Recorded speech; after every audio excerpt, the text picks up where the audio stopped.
Sam Page is here, and we are talking about the double homicide over the weekend, the result of a home invasion in the Bethany community, one of the quietest communities in Rockingham County, that has rattled the nerves of people not only there but all throughout Rockingham County and the Star News region. Star News is proud to have Rockingham County Sheriff Sam Page here live in the studio to talk more about this over the weekend. Sheriff, I know you've had a really, really busy weekend, and we appreciate you being here with us today. I have been, and also our detectives and our worker, and also our SBI workers have been out there. Agents for the SBI have been involved in the investigative process, and they've been underway for several days now. Yeah, well, let's talk about this. This is one of these cases where home invasions, we report on home invasions on a daily basis. There was a home invasion in Rockingham County, a deadly home invasion over the weekend. Burlington had a deadly home invasion over the weekend where someone died there. One arrest has been made in that particular case. But this is a case that really has to not only rattle the nerves of citizens, but it also has to probably work on the nerves of law enforcement too. Well, you know, we do not have homicides every day. Although we do have homicides in the county, we do not have homicides every day. This is a very tragic situation. I know some of the family, so it's more, from the personal side. I know some of the family, right. And again, it's just such a tragic situation. But like you said earlier, the Bethany area is such a quiet area. I mean, you're really just a quiet rural area. Well, let's start at the very beginning of this case and kind of work our way down just a little bit. 2 o'clock in the morning, 911 call. This young lady, Whitley French, she's 19, the daughter of Troy and LaDonna French, in a panic. She makes a 911 call. She says that someone apparently entered the house. Once that happened, she woke up, she screams, they come to her aid, they're shot, and then the person leaves outside the home. This is a situation where you don't hear these kinds of cases every day. Well, again, like I said, it is, as reported, is a very violent situation. 2 good members, citizens in our community, lives were lost during this event. And again, I would say that our prayers go out for the family, and our thoughts and prayers. But also, we ask you to, keep the investigators in mind, because they've been working hard and will continue working hard until the person or persons responsible are brought to justice in this matter. Again, we've received some information. There are some persons throughout the community that are concerned about what is taking place, and I heard something about getting weapons and arming themselves. And I would tell you this, is just like I would tell anybody, right. Is first of all, we are increasing the patrolling in the area during this process, at the benefit of the citizens living in this area. Right. Also, if you decide that you are going to keep a firearm handy in your house, make sure, number one, you're familiar with it. Number 2, make sure you know when you can and cannot use it. Right. And also make sure that if you have any young children in the home, that you make sure they can't access it. Well, let's go back and I got to ask you some questions. There seems to be a lot of speculation and rumors going around about this particular case. How about the situation where the daughter, we understand that she had laceration wounds, but there seems to be some confusion. Some people are saying that she jumped out of a window. There are some people that said that they understood she'd been cut by the perpetrator. Can you answer that question? I can confirm that her mother and father were apparently shot in the home, and they were found deceased when the officers got to the residence. Right. As far as the cause of her injuries, I really can't comment on those injuries or anything during that process. Right. It would be inappropriate for me to communicate that because it's still an active and ongoing investigation. But I know you have to ask. Right. Does it look like you're any closer than you were on Saturday once you got all of the facts, what you could pull together? There very quickly, you realize that you're in this scene. You've got a young lady with laceration wounds. You've got 2 people with gunshot wounds. Are you closer now than you were then, and maybe coming up with a suspect, well, or something, an arrest? Again, it would be inappropriate for me to comment. I can say that we have called in the assistance. We've got several of our investigators, most of our investigative team, along with some assistants from the State Bureau of Investigation, are working together. on this project. Also, I want to comment that some of our local agencies, Eden, Reidsville, have offered assistance also. You know, a lot of times, you know, you need all the help when you need it, Right. and a lot of times, you know, when things happen bad, that's when you need your help. But right now, the Bureau agents and also our detectives are I think, are very busy and underway, and I'm pretty much allowing them to do their jobs and do their investigations. And at the appropriate time, when we can report some additional, we will. But right now, I would say that we have the resources working right now that we need, Right. and they're underway, and we're going to continue to let them do their jobs. And again, but I wanted to let the public know, particularly in the area of Bethany, that we are stepping up and increasing our patrolling up in the area there during this process and during the part of this investigation. Let's talk about that for just a moment. I was watching another account of this over the weekend, and a man said basically, and I've got to paraphrase, I don't remember exactly what he said, but he was talking about that he was armed, pretty much armed to the teeth, and, you know, would be watching out for anything going on.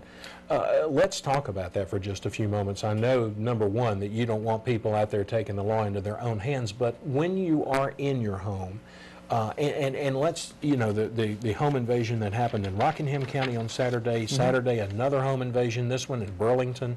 So let's talk about that for just a moment. What can you tell us about protecting yourself in your home? Well, first of all, I will tell you this, that if you decide to arm yourself to protect yourself in your home, under the Castle Law, which is a law which was expanded this year in North Carolina through the legislature, expanded protection, additional protections for you in your home, your workplace, and your automobile. So, and also just in self-defense, Mark, there's two provisions here in the law that cover giving you additional and a right to defend yourself and protect yourself. So under the Castle Doctrine, you have more protections. I just want to let you know, if you're interested in reading this, it's 14-51.2 and .3. If you want to see what's going on this, on this particular law and how it protects you, you can check that. But every homeowner does have the right to protect themselves. Right. And so again, if you decide that you're going to use a firearm, keep a firearm in your home, again, remember, keep it up where the kids can't get to it. But make sure that if you do need it in time of emergency, that you have a way to access it. But always keep a flashlight handy too for identification purposes. Because, you know, a lot of times, you know, you might have a relative or teenager or somebody coming in later, or adult coming in later to your residence, and you get woke up, and having that flashlight will help you in the identification process, because I'd hate to see somebody accidentally injure somebody, you know, coming into the residence. Right. But again, you do have a right to protect yourself, and I'll tell you this, the homeowner is the first line of defense in protecting their home. The homeowner is. Because, you know, in a perfect situation, we would have an officer in the right place at the right time. Right. But in reality, that's not true. Generally speaking, is we try to circulate throughout the county, through the districts. But again, like I said, is when a person needs help and they're in the home, a lot of times, for the first few minutes, they are the first person to protect themselves. Right. So again, you know, as I support gun ownership, I support home defense, and I believe that you know, if you are going to do that, matter of fact, if you are looking to purchase a firearm, you can come by the sheriff's office for your application for your permit. But if you think you want to do the carry conceal permit process, which is a process that we oversee working with the state, come by the sheriff's office. We'd be more than happy to tell you what to do and how you can get your carry conceal permit, which gives you a more authority to carry concealed off your premises and off your business premises.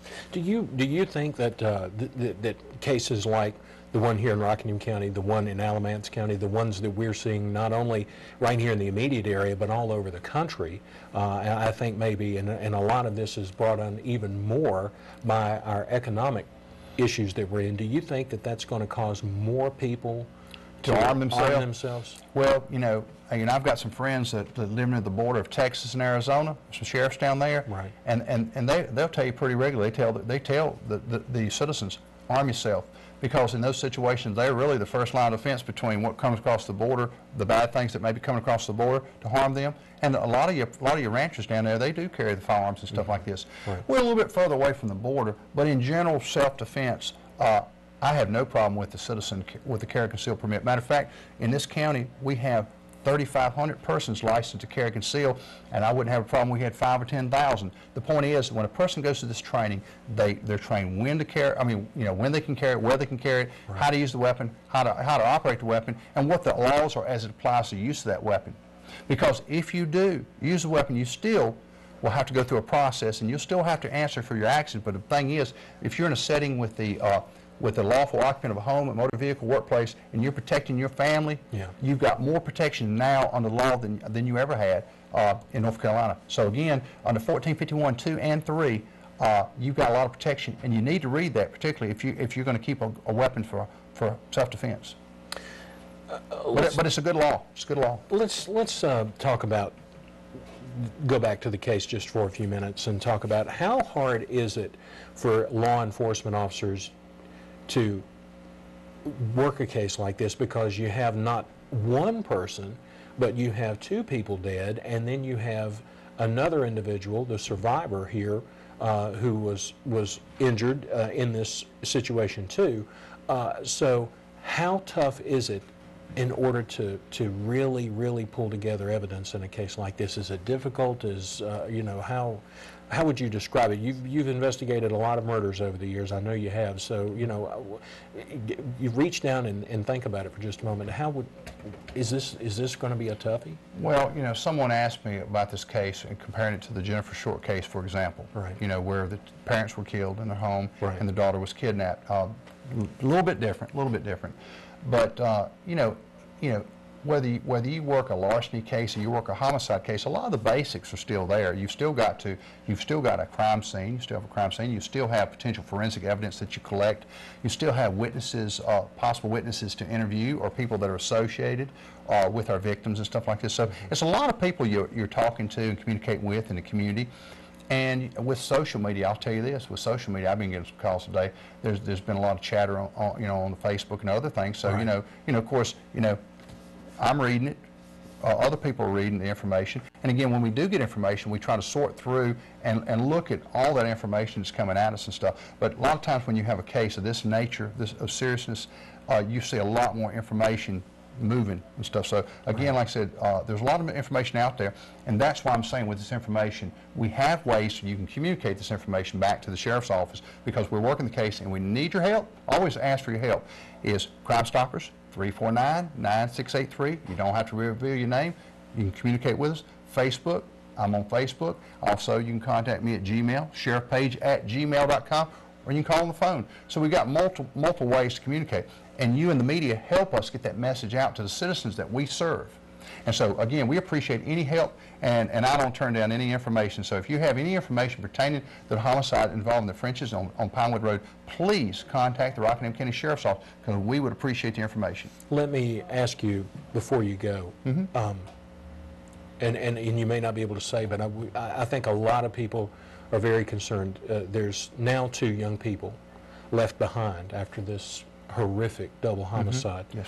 The young lady that was in the house, Whitley, and her younger brother. How are they doing? Can you even say how they're doing? I talked with Whitley earlier Saturday. I haven't talked to her recently. I've talked to some family members myself, but I really can't comment on her status, other than I know that she is with family and loved ones. You know, Sheriff, if you could tell our viewers one thing about this case, or say anything about this case before we go, what would that be? Well, first of all, I always ask to have patience and give the investigators time to do their job. You may hear rumors and comments and stuff like this, but we, just like you see on TV, we deal in facts, forensics, facts, and information. We do have to talk to a lot of people. Everybody is doing their job to the best of their abilities, and again, I won't be comfortable until somebody is in custody, the person or persons responsible for this crime. Also, I would ask you on a humanistic side is please keep the family in your prayers, and please, like I said, if anyone has any information that pertaining to this case, please feel free to contact me at the sheriff's office. I would appreciate the information. And again, keep the family in your prayers, because this is really, this situation not only affects the immediate family, but it affects a community. So again, we appreciate all your help, and Mark, I appreciate Star News helping us get this information out today. Again, like I said, we're looking for closure, as everyone else is, but a process we have to follow. And again, like I said, is we're going to follow the process and do our jobs to the best of our abilities.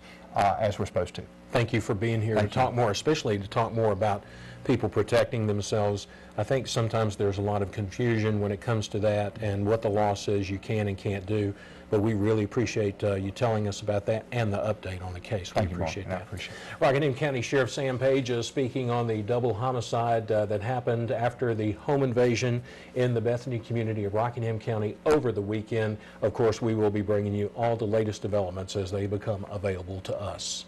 We'll be back. We've got more coming up on Star News in just a few moments. Don't go anywhere. Carolina Baptist Academy and Reidsville Baptist Child Care offer quality Christian child care for ages 6 weeks to 12th grade.